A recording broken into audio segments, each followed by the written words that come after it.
everybody, it's Dirty Boy from Event Level and Hatchet Radio. Chilling here with Chad and Jeff from American Head Charge. His name's Justin. Okay, I'm a fuck up. All right. Today's the second day of the Head to Head 3 tour. Yep. How was the first day for y'all? It was a little hectic. It was a little hectic. Yeah. Everyone got to the show late. Everyone loaded in late. It was first day tour, clusterfuck, which is, kind of normal, I guess. I think it kind of like proved though right out of the gate that like everybody here is pretty cool and like, we did a throw and go show with like, samplers and fucking keyboards and like, you know what I mean? Like kind of elaborate stage setups. I think the tour pulled it off very well. We basically walked in and shared gear and just like everybody worked together. So far I can already tell that this tour is very team oriented. Like it's get it done to make the show happen, and it doesn't matter who's what or whose level of success. It's just the whole machine needs to work well, which is really, really cool. And you can tell that, you're not dealing with a bunch of people who've never done this before, so it's pretty cool to like, not that I'm great at it or anything like that, but I'm just, Yeah.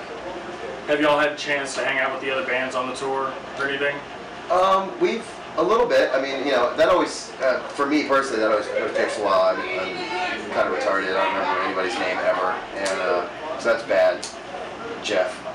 And Karma calls everyone Renee. Yeah. Our guitar player calls everyone on the tour Renee right now, like, cause it's kind of a Dr. Cox thing. But yeah, exactly. But I mean, we know a bunch of guys from Mushroom Head through touring with them in like Europe in like 2000. I want to say 2002. And then I think we went out. We played them a couple other times. And then Ventana guys, Daniel and Ren Brick. It's been, like already 2 days, and it's like, everybody so far has been so friendly, cool, and accommodating, and like just very like it's been a very easy group of people to work with overall. Yeah. You know what I mean? So like a lot of little bro downs and like, you know what I mean? So it's good so far. Alright. American Head Charge took a hiatus a few years ago, and after coming back from that, how easy was it to start back up and to start pushing? Actually, that's a good question. Actually, thinking about that right now, easier than I thought it was going to be. Really? Yeah. There was a really good response. Everything was very word of mouth. We never put out a press release or anything. Everything was just very natural, kind of grassroots. We did two little 2-week tours. We did one in the Midwest. We did one on the West Coast. Those went over like very, very well. And it was really nice to see that. And I think part of it, I'm going to, kind of blow our own horn here for a second, but I think our music's pretty timeless. I think if you listen to our first record, it does not sound like, I think a lot of bands that made a record in 2001. Yeah. I say that proudly. I think that's, you let it open. So, wow, powerful. Amazing. It was actually, the response was so great that I think we all felt pretty comfortable kind of getting back into the swing of things. And to some extent, I feel like we're kind of starting over, and to other extents, within 9 months getting on a tour like this, that proves that you still have, at least some people still trust you in the industry, so, I don't know, it's, because we historically have, been pretty iffy, as far as, not as far as, getting to shows. I think we've missed like 2 shows in 12 years, We never missed shows, we never canceled shows, as much as people are like, why did you cancel this so? I mean, we've done, I think a lot of things like where we have, where we've had problems over the years or something, I think it kind of sticks out a little bit, but overall we've been pretty smooth, honestly. Yeah. It's just, there have been some kind of mixed bag moments where, we show up and people just don't know what they're going to get, and, it ends up kind of translating as, what the hell are these guys doing, So, but, I mean, as far as, I think, like, having been, for all intents and purposes, pretty much broken up. Yeah. At one point, like, when, Chad got this email from Cameron, and it was just no pleasantries and no nothing. It was like, hey, I got this like 5 years later, and Cameron's all, hey, I have this idea for this thing, like, and like, so what if we did this? And it was just rolled right out without. I hadn't talked to the guy in 2 years. Yeah. Over 2 years. Yeah. I get an email that it was a demo attached that me and him worked on. Me and him recorded like 20-something demos for the record. I just sent him all this stuff over the years, never got anything back. Finished, gave up on camera and said, fuck it, we're not waiting anymore. Started looking for a new singer, blah, blah, blah. 4 years later, literally, just out of nowhere, hey, I think the second verse should be twice as long, and I'm still working on the bridge, let me know what you think. That was the email.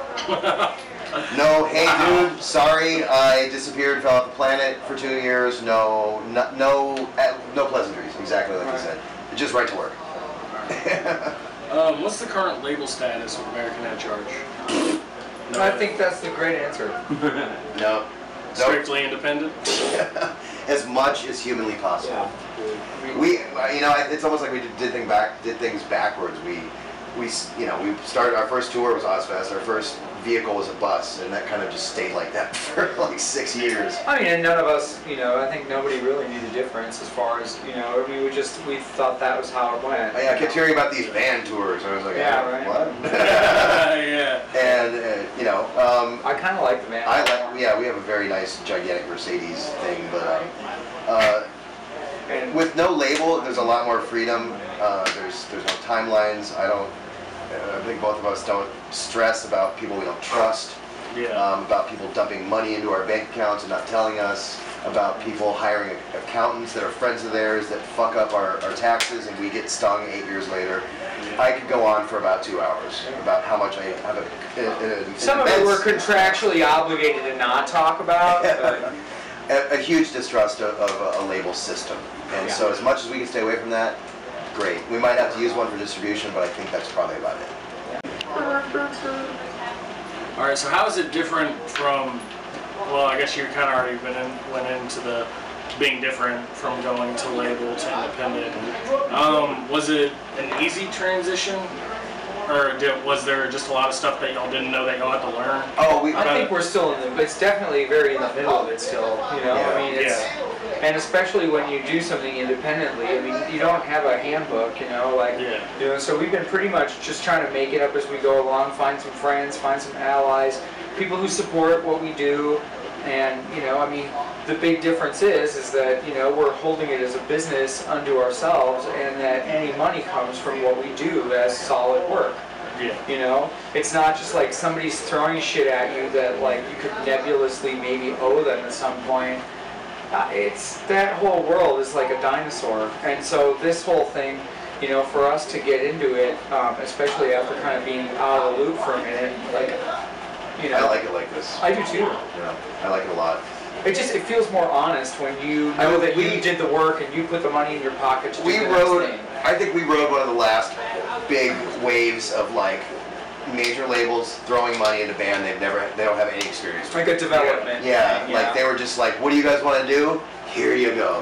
Put you up in the Houdini mansion. We'll rent a tank for your first record so you can take a picture of it. This is $25,000 we didn't need to spend, Yeah. Shit like that. And eventually you end up with a bill of over $1 million. Literally.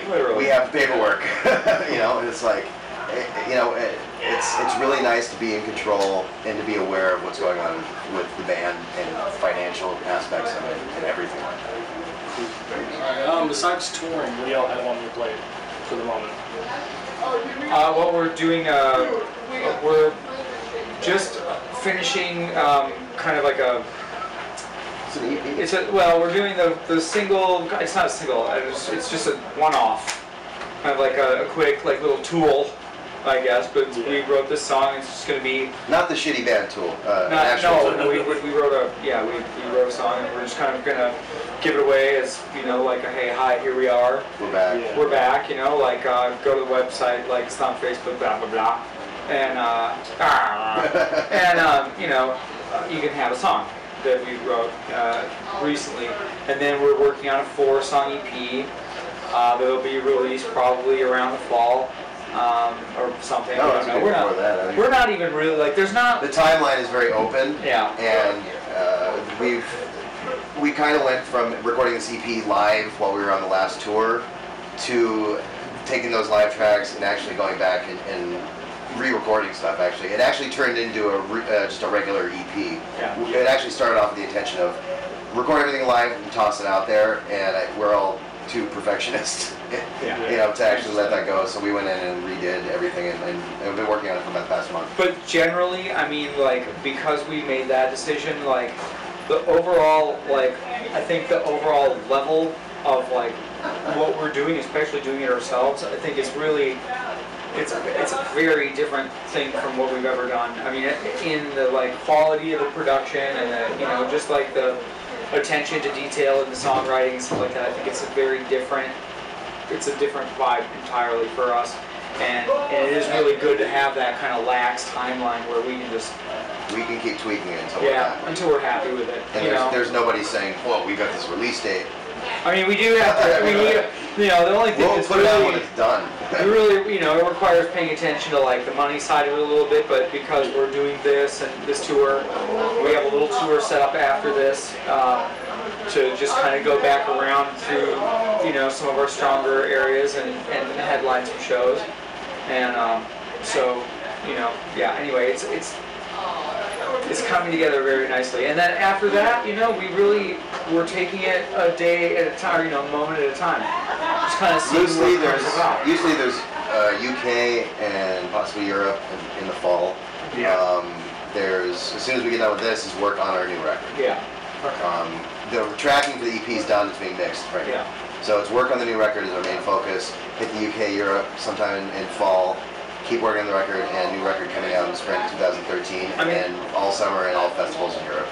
And then, you know, honestly, I mean, just we have a lot of footwork for the new record done, I think. Mm-hmm. You know, we've got a really good, like, base laid right now, as far as, like, having about 35 songs that we're just kind of, like, workshopping and that we can go to, and so, you know, it's definitely, like, there's momentum, there's definitely some promising movement, and it's very clear to us anyway that I think we're very much back.